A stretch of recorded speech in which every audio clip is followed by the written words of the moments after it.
Subscribe कीजिए मेरे channel Balaji study अड्डा को और इस बेल आइकन पर क्लिक कीजिए फॉर लेटेस्ट अपडेट।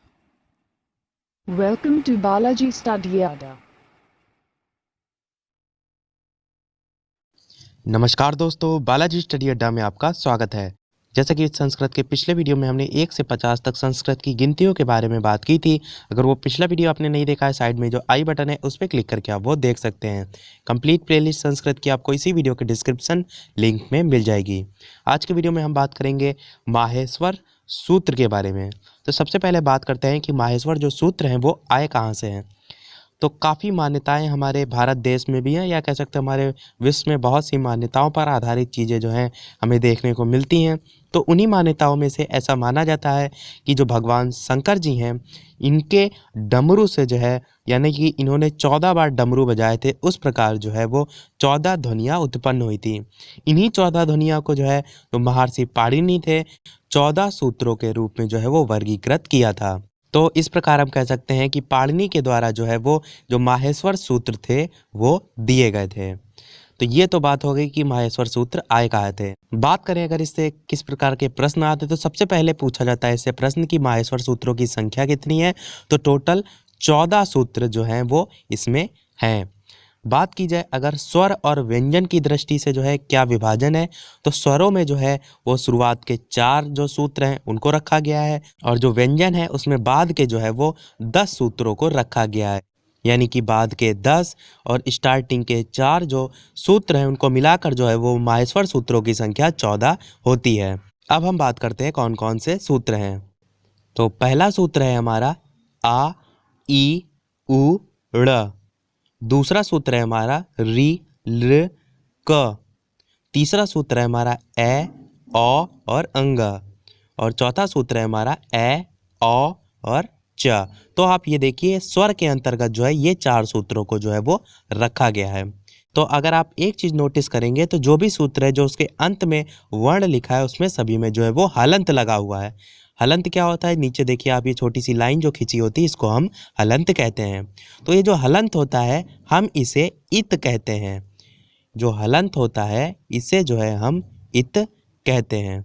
इसके अलावा जो ये इत है इन्हीं को जो है वो अनुबंध भी कहा गया है। तो ये तो बात हो गई इन हलंत को लेकर। इन्हीं इत से रिलेटेड जो है जब हम आगे प्रत्याहार जो है अगले वीडियो में बात करेंगे तो हम बताएंगे कि इनका जो है वो लोप किस प्रकार हो जाता है। इसके अलावा जो माहेश्वर सूत्र हैं उनको लेकर जो है वो जो क्वेश्चन है वो इनकी संख्या लग को लेकर, यानी कि टोटल कितने सूत्र हैं, इनमें कौन सा सूत्र है, जैसे डायरेक्ट चौथा सूत्र पूछ लिया, इस प्रकार के प्रश्न बनते हैं। और इसके अलावा जो है वो प्रत्याहार को लेकर प्रश्न बनते हैं।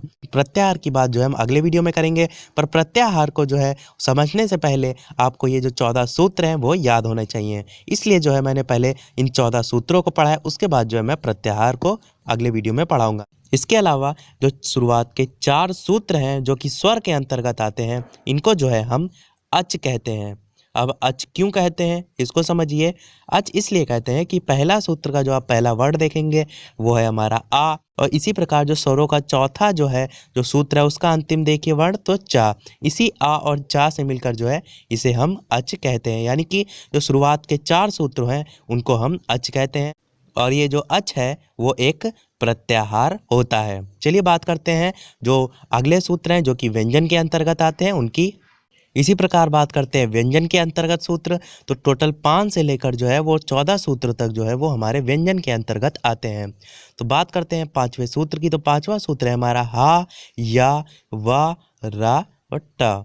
इसी प्रकार 6ठा सूत्र है हमारा ला ड़। इसी प्रकार 7वां सूत्र है हमारा ज्ञ म ऋंग ड़ न और मा। इसी प्रकार 8वां सूत्र है झ भा या। इसी प्रकार 9वां सूत्र है घा ढ़ा धा और शा। इसी प्रकार 10वां सूत्र है हमारा जा बा गा ड द और श। 11वां सूत्र है हमारा खा फा छा ठा था चा टा ता और वा। 12वां सूत्र है हमारा का पा या। 13वां सूत्र है हमारा श स सा और रा। और चौथा लास्ट सूत्र है हमारा हल। तो जैसे हमने ऊपर अभी बात की थी कि सभी जो भी सूत्र हैं उसके अंत में जो भी वर्ण आता है उनमें सब में हलंत लगा होता है, जैसे कि आप सब में देख सकते हैं। इसके अलावा जैसे स्वर में हमने बताया था, इसको जो है वो अच नाम से जाना जाता है। इसी प्रकार बात करें व्यंजन के अंतर्गत जो बाद के 10 सूत्र आते हैं, इसको हा और ला यानी कि हल नाम से भी जाना जाता है। तो मेन रूप से बात करें तो ये जो 14 सूत्र हैं, ये जो है आपको याद होने चाहिए। मुख्यतः जो प्रश्न है वो शुरुआत के जो ये स्वर के अंतर्गत जो आते हैं, इनसे पूछे जाते हैं। इसके अलावा प्रत्याहार क्या होते हैं, प्रत्याहार से रिलेटेड जो है वो माहेश्वर सूत्र में किस प्रकार प्रश्न पूछे जाते हैं, उसकी बात जो है हम अगले वीडियो में बात करेंगे। तब तक जो है आप ये सभी माहेश्वर जो सूत्र हैं, इनको याद कर लीजिए। तो फ्रेंड्स, आज के वीडियो में इतना ही। अगर हमारा प्रयास आपको पसंद आया तो प्लीज़ इस वीडियो को लाइक कीजिए, शेयर कीजिए और हमारे चैनल को सब्सक्राइब कीजिए। सब्सक्राइब के बगल में जो नोटिफिकेशन बेल है उसे जरूर ऑन कीजिए, जिससे कि आपका कोई भी वीडियो मिस ना हो। तो फ्रेंड्स, मिलते हैं अगले वीडियो में, तब तक के लिए नमस्कार। Thank you for watching.